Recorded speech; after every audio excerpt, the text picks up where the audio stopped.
হাসিনা পতনের পর থেকে সম্পর্ক উন্নয়নের পথে হাঁটছে দুই দেশ। বাণিজ্য সম্পর্ক এগিয়ে নিতে বাংলাদেশে সফররত পাকিস্তানের উপপ্রধানমন্ত্রী ও পররাষ্ট্রমন্ত্রী ইসহাক দার ও বাণিজ্য মন্ত্রী জাম কামাল খান পাকিস্তানের সঙ্গে সরাসরি ফ্লাইট এবং নিয়মিত শিপিং সেবা পুনরায় চালুর প্রস্তাব দিয়েছে সরকার। এর মধ্যে সামনে এসেছে বাণিজ্য অগ্রগতির নতুন আরেক খবর। পাকিস্তান বাংলাদেশ থেকে জাহাজ কেনার ব্যাপারে আগ্রহ প্রকাশ করেছে।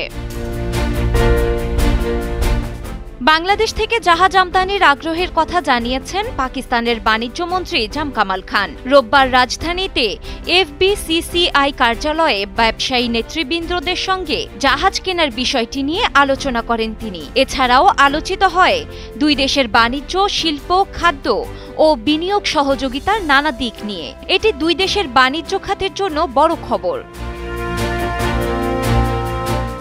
এছাড়া দেশের বন্দর নগরী চট্টগ্রাম পরিদর্শনের অভিজ্ঞতা উল্লেখ করে তিনি বলেন, বাংলাদেশের বিভিন্ন কোম্পানি জাহাজ তৈরি করে, পাকিস্তানেরও জাহাজ আমদানি করতে হয়। এখানে যৌথভাবে কাজ করার সুযোগ রয়েছে।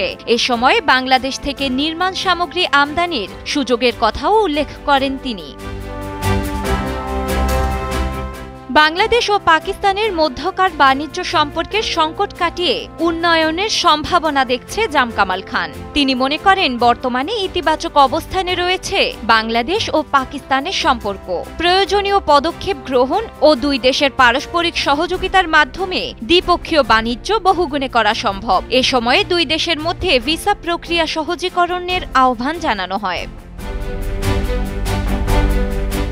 এছাড়াও ত্রিপক্ষীয় বাণিজ্য সম্পর্কের দিকে মনোযোগ দেওয়ার কথা উল্লেখ করেন তিনি। বলেন, বাংলাদেশ পাকিস্তান একসঙ্গে কাজ করলে আফ্রিকা ও মধ্য এশিয়ার বিশাল বাজার ধরার সুযোগ তৈরি হতে পারে।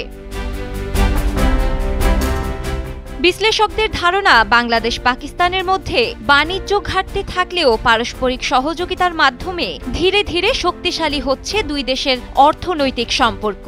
এ সম্ভাবনা ভবিষ্যৎ বাণিজ্যের বিশাল দুয়ার খুলে দিতে পারে, যা থেকে ব্যাপকভাবে লাভবান হবে দুই দেশই। ডেস্ক রিপোর্ট, সময়ের আলো।